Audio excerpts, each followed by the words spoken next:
Sinunod niya ang utos ng Panginoon. Mabiyayang araw ng Miyerkules, kapanalig, ipinagdiriwang po natin ang kapistahan ni San Jose, kabiyak ng puso ng mahal na Birheng Maria. Pagbati po sa lahat ng mga ama ng tahanan. Ito po si Sister Rose Agtarap ng Daughters of St. Paul para sa Mabuting Balita. Atin ang pagnilayan ang Ebanghelyo ayon kay San Lucas.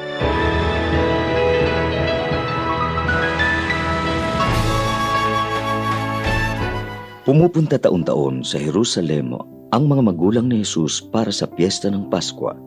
Kaya't nang mag-12 taon na siya, umahon sila tulad ng nakaugalian para sa pagdiriwang.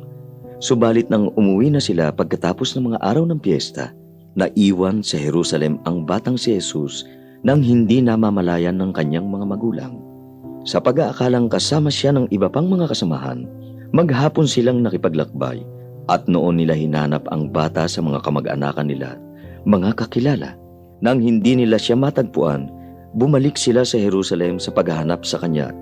At sa 3 araw, natagpuan nila siya sa templo, nakaupong kasama ng mga guro at nakikinig at nagtatanong sa kanila. At namangha sa kanyang talino at mga sagot ang mga nakarinig sa kanya. Nagulat ang kanyang mga magulang pagkakita sa kanya at sinabi sa kanya ng kanyang ina, "Anak, bakit mo naman ito ginawa sa amin? Nagdusa nga ang iyong ama at ako habang hinahanap ka namin." Ngunit sinabi niya sa kanila, "At bakit niyo ako hinahanap? Di ba niyo alam na dapat nasa bahay ako ng aking ama?" Pero hindi nila naintindihan ang sinabi niya sa kanila. Kaya bumaba siyang kasama nila pa Nazaret at patuloy siya sa pagiging masunurin sa kanila. Iningatan naman ng kanyang ina ang lahat ng ito sa kanyang puso.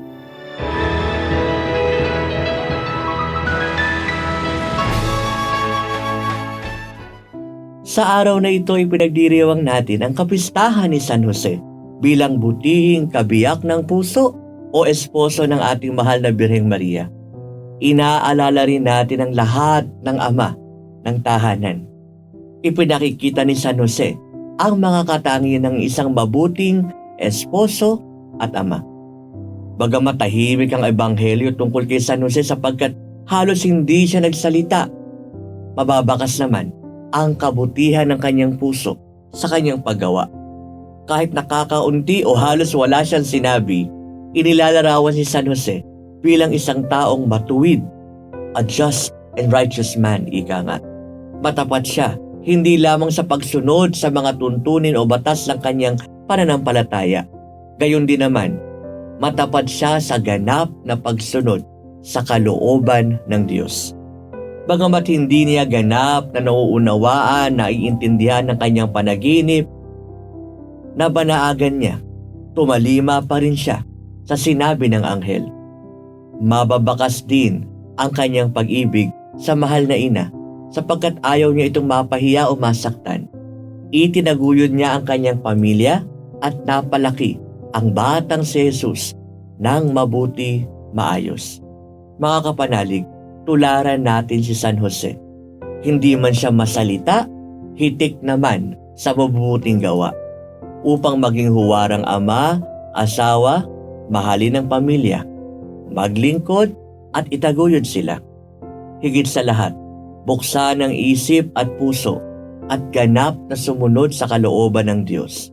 Kung magagawa natin ang mga bagay na ito, sigurado, tulad ni San Jose, tiyak na magiging mabiyaya ang ating buhay pamilya at kasisiyahan tayo ng Ama sa langit. San Jose, ipanalangin mo kami. Mga kapanalig, maraming salamat po sa inyong suporta sa aming misyon. Subscribe, like, and follow po lines sa aming social media accounts. Patuloy po kaming humihingi ng inyong tulong upang maipagpatuloy ang programang ito. Maaari po ninyong ipadala ang inyong love offerings at donasyon sa aming donations channels. Makakaasa po kayo na kasama lagi ang inyong mga intensyon at kahilingan sa aming panalangin araw-araw. Ito pong muli, si Sister Rose na nag-aanyaya sa inyong manalangin. Panginoon, buksan mo ang aming mga puso sa iyong biyaya. Sama-sama nawa kaming maglakbay sa daan ng pagbabalik loob at kalayaan ng may pag-asa, nang maipagdiwang naming ng buong kagalakan ang tagumpay ng Panginoong Hesukristo laban sa kasalanan at kamatayan. Amen. We are here to provide a new way of communicating and proclaiming the gospel.